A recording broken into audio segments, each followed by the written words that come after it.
Continuamos con esta primera edición de Radio Análisis cuando son exactamente las 9 de la mañana con 37 minutos en esta jornada de día jueves 26 de diciembre del año 2024. Y como cada jueves a esta hora de la mañana nos acompañan nuestros amigos y amigas de Fundación Sol. En esta ocasión el investigador, sociólogo Recaredo Gálvez, a quien le damos la bienvenida. Recaredo, ¿cómo estás? Muy buenos días, gracias por estar nuevamente con nosotros. Hola Claudio, muy buen día, muchas gracias. Sí, no, gracias a ti por estar con nosotros a esta hora de la mañana en este último encuentro que tendremos en este 2024 con ustedes, donde hemos analizado diversos temas, pero hay uno que constantemente tenemos que revisitarlo, tenemos que hablar de él porque ha dado noticia o ha generado nuevos insumos para el debate durante prácticamente todo el año. Estamos hablando de la reforma de pensiones. Y estos últimos días de 2024 no han sido la excepción porque ha habido mucha polémica en torno a la eventualidad de que este proyecto sea despachado por fin del Senado a fines del próximo mes, en un contexto en el cual además se dio a conocer una filtración de este informe elaborado por el Comité Técnico que está asesorando al Congreso, donde se habrían tocado algunos temas que han generado mucha discordia durante los últimos días, como por ejemplo el destino de este 6% de cotización adicional a cargo del empleador. Pero sabemos también que esta es una oportunidad para abordar este problema, no solo desde el punto de vista de la discusión en sí, sino que también desde su perspectiva más general. Así que en ese sentido, Recaredo, te cedo la palabra para que tú nos entregues tu apreciación respecto de cómo se ha ido desarrollando el debate durante esta última semana. Muchas gracias Claudio. Quizás un punto de partida desde la perspectiva que tenemos en la Fundación Sol es que estamos ante un debate que puede ser bastante tramposo. ¿Desde qué punto lo tomamos de esa forma? Primero, porque es un debate que discute si es que vamos a crear un sistema mixto cada vez más pequeño, un microsistema mixto podría ser con una pequeñísima porción de la cotización adicional que no vaya a la lógica de cuentas individuales, que es la lógica que impera por más de 40 años y que es administrada por la AFP, o si es que, volviendo al inicio de la propuesta, lo que señaló el gobierno, que era todos los puntos adicionales, en este caso los 6 puntos adicionales, a un esquema que tuviera distintas formas de solidaridad. Entonces, al final de cuentas, mientras estamos encerrados en esa discusión de 0,5, luego de lo que planteó la comisión de expertos y lo que ha venido resaltando el bloque de la derecha, es que dejamos de discutir acerca de seguridad social. Ese es uno de los primeros puntos. O sea, el objetivo probable de una reforma de pensiones ya a más de 40 años del sistema AFP probablemente sea el objetivo de llevar a cabo una reforma estructural para que podamos tener un sistema de seguridad social. ¿Qué significa esto? Primero, significa poder tener algún tipo de garantía respecto de las pensiones que se van a recibir, pero que sean garantías que realmente estén de acuerdo a otros estándares que como sociedad hemos fijado, ya sea la línea de la pobreza, un piso mínimo y ojalá transitorio, hasta llegar a una garantía mínima, que es lo que hemos planteado desde hace ya varios años, junto con la coordinadora Nomás AFP, que se establezca en al menos el salario mínimo. Es decir, ¿por qué como sociedad vamos a permitir que hayan personas que luego de toda su vida de actividad laboral puedan tener una pensión menor al salario mínimo? Esa es una pregunta que nos podemos hacer en el marco de la seguridad social. Entonces, esas discusiones hoy día están en el subterráneo, ni siquiera están debajo de la mesa, están como escondidas en lo más profundo de la bodega del debate para que realmente estemos ante si es que el gobierno accede a estas fórmulas que están planteando desde la oposición, o si es que la oposición de alguna manera logra ponerse de acuerdo entre sus intereses político-partidarios del próximo año que podrían estar sobre la mesa, entre figuras que van a tomar más liderazgo para poder ser candidatas o candidatos presidenciales, o la necesaria seguridad social que está en deuda en nuestro país desde hace tantas décadas. Hoy las pensiones e incluso la PGU que se paga hoy día están por debajo de uno de los estándares mínimos que nos hemos fijado, que es la línea de la pobreza. Eso es importante que también lo incorporemos en este debate, porque hoy la PGU, que está en 214.200 pesos y fracción, está por debajo de la línea de la pobreza para hogares unipersonales, que se ubican alrededor de los 236.000 pesos. Entonces, ya estamos partiendo con un pie que pareciera que cuando, si es que se aprobara esta discusión en base a una de las tantas líneas de debate que se han propuesto que apuntaba a que haya una mejora de la PGU. Hay quienes dicen eso, dicen dejemos de discutir acá el pilar contributivo, no nos metamos en la discusión de los 6 puntos porque no estamos encontrando un acuerdo, porque no queremos tocar a las AFP, que esa es la verdad para muchos sectores, y hay otros que dicen dentro de esa misma línea lo que podemos hacer es mejorar pensiones con impuestos generales.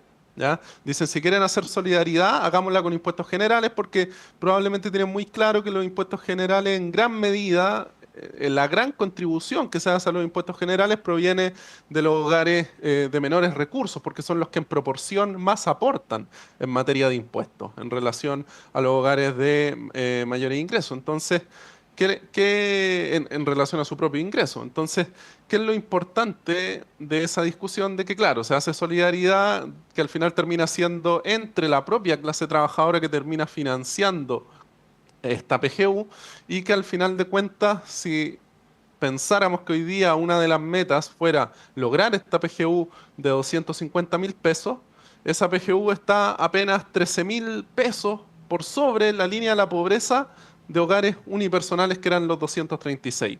Es decir, 250.000, apenas 13.000 pesos sobre la línea de la pobreza de noviembre del 2023. O sea, todavía necesitamos ver cuando esta línea se actualice a diciembre, a enero, y una vez que esta ley sea promulgada, a ver si es que no va a estar nuevamente debajo esta línea de la pobreza o no respecto de lo que corresponde a la pensión garantizada universal.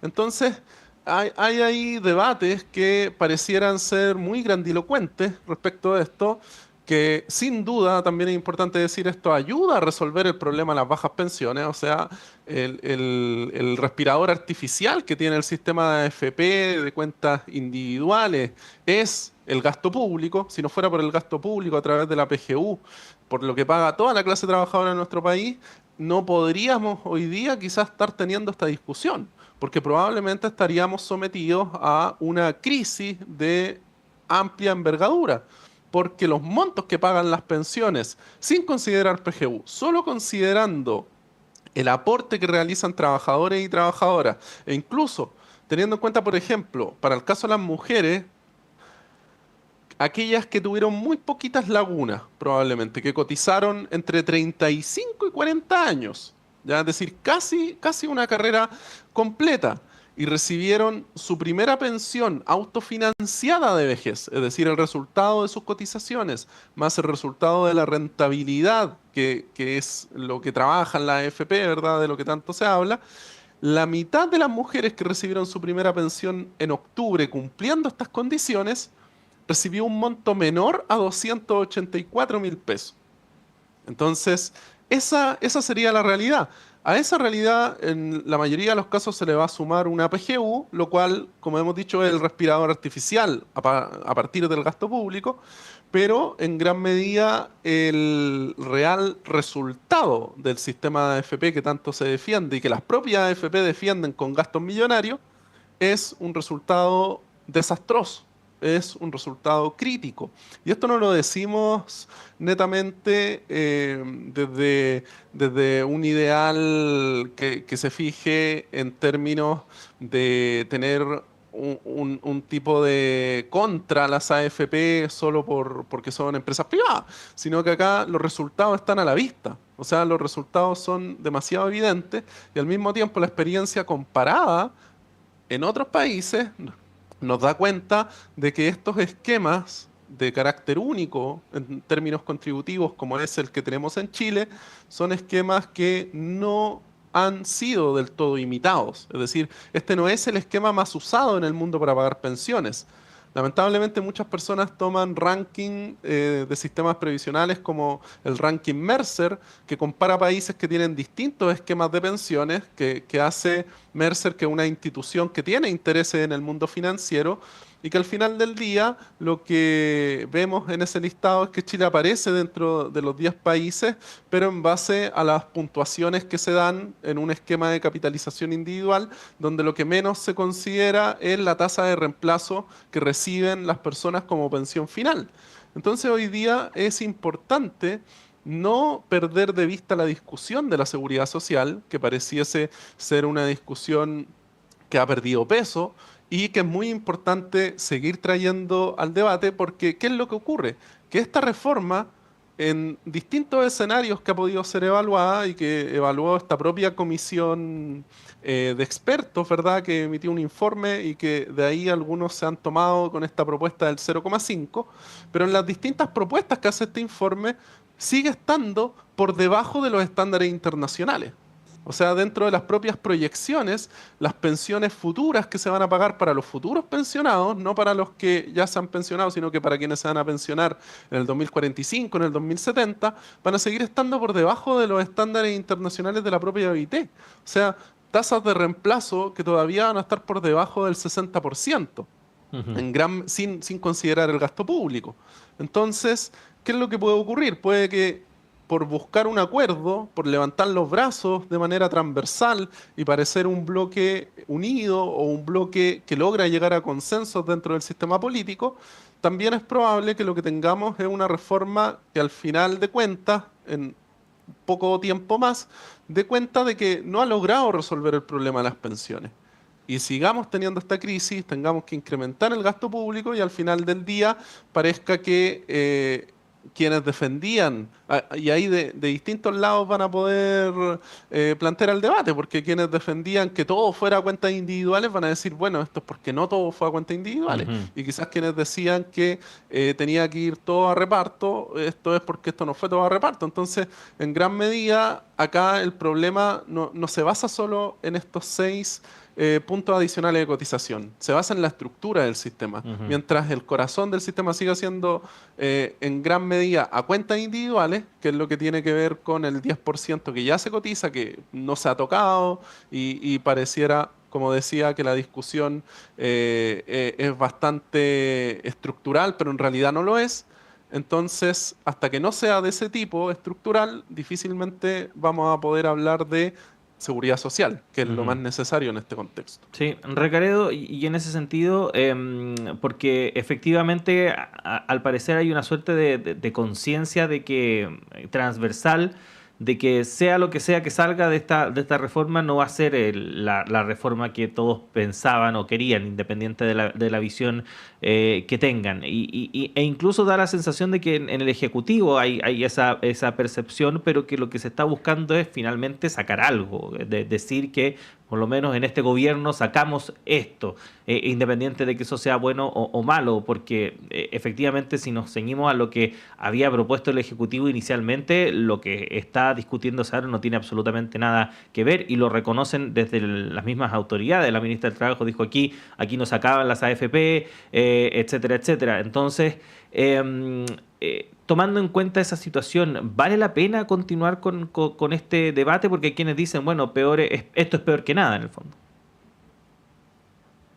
Claro, hay quienes sostienen distintas posturas dentro de distintos intereses. Probablemente si yo me pusiera en la posición de pensar en el interés de las personas que están recibiendo bajas pensiones, lo que buscaría es que ojalá todas las pensiones que son bajas en este momento pudiesen mejorar en algo, ¿verdad? O sea, cualquier aporte para una persona que tiene que vivir con una pensión de 400.000, considerando la PGU o un poco más considerando la PGU, aún con el nivel de costos de nuestro país, aún sigue siendo algo bastante cuesta arriba.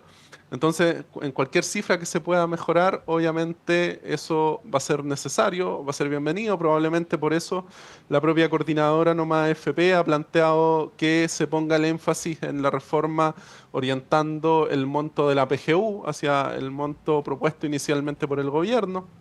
Sin embargo, en términos contributivos hay que tener mucho cuidado porque si esta reforma lo que viene a hacer es a aprobarse en un ámbito como lo está proponiendo principalmente la oposición o en un ámbito intermedio incluso, que sea quizás no tan radical como el que propone de los 0,5 puntos la oposición, sino que esté quizás incluso más cercano a los 3 puntos.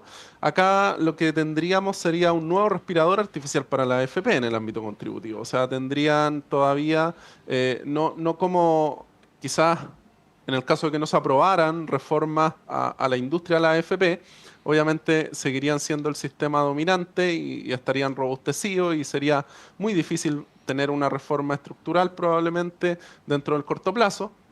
Pero en el caso de que hubiesen reforma a la industria, acá no podemos olvidar que lo que hay detrás de la AFP son grandes conglomerados económicos que pertenecen en su gran mayoría a compañías de seguro internacionales. Y estas no salen necesariamente del negocio, pueden reformular la empresa como la conocemos hoy en día, la AFP, ¿verdad? Y seguir generando enormes ganancias. Entonces, desde el punto de vista contributivo, la situación está bastante compleja en términos de poder hacer una reforma estructural con lo que se ha planteado dentro del sistema político. Y eso es porque los intereses que se ha defendido con mayor entusiasmo han sido los intereses vinculados con el sistema financiero. O sea, al final de cuentas, mantener el sistema de AFP es mantener el sistema de capitales, mantener el flujo directo de inyección de recursos a las grandes empresas del país, mantener en gran medida una situación favorable para esas mismas empresas que reciben inversiones desde el sistema de AFP en la actualidad. Y ese ha sido el baluarte que no todos señalan, obviamente, pero es lo que a todos les preocupa. Y yo creo que les preocupa transversalmente. O sea, ahí yo creo que desde el gobierno hasta la oposición les preocupa el sistema financiero, el sistema de capitales, les preocupa realmente, no hay una perspectiva de alternativa. Eso creo yo que es lo que uno observa cuando ve las propuestas. Realmente construir una alternativa de mediano plazo, desarrollar un horizonte estratégico hacia un real sistema de seguridad social es lo que ha estado ausente. Y eso resulta preocupante porque pareciera que entonces al final del día la opción de solo modificar la PGU pudiese ser la única salida de este debate, que mejoraría discretamente también los ingresos de las personas que viven con estas bajísimas pensiones. Sí. Bueno, sin duda alguna, Recaredo, este tema va a marcar el mes de enero. Supuestamente es la fecha límite que se ha puesto el Senado para despachar este proyecto desde esa Cámara, así que vamos a ver qué va a pasar. Agradecerte, Recaredo, a ti, a nombre de todo el equipo de Radio Universidad de Chile, y también tú como representante de Fundación Sol en esta ocasión, al trabajo que durante todo este año 2024 han realizado ahí en la Fundación, cada semana acompañándonos acá en la primera edición de Radio Análisis, y esperamos para 2025 mantener este contacto que, por cierto, también nuestros auditores y auditoras agradecen mucho. Así que muchas gracias, Recaredo, a ti, a todo el equipo, que tengan un feliz año y nos reencontramos pronto. Un abrazo. Muchas gracias a ti también, Claudio, y a todo el equipo de trabajo de la radio. Un abrazo fuerte, que sea un gran 2025 para todos ustedes y nos seguiremos viendo el próximo año. Así es. Un abrazo, Recaredo. Chao, que estés bien. Chao, chao. Y nosotros nos despedimos también cuando son las 9 de la mañana con 55 minutos. Muchas gracias por habernos acompañado durante esta jornada, y la invitación es a que siga en todas las plataformas de Radio Universidad de Chile, porque ya llega Antonella Esteves y Semáforo. También acompaña la programación de la red de radios que piensan y el canal de televisión Uchile TV. Me reencuentro con ustedes a las 13 horas en la segunda edición de Radio Análisis junto a Diana Porras. A que tengan una buena jornada.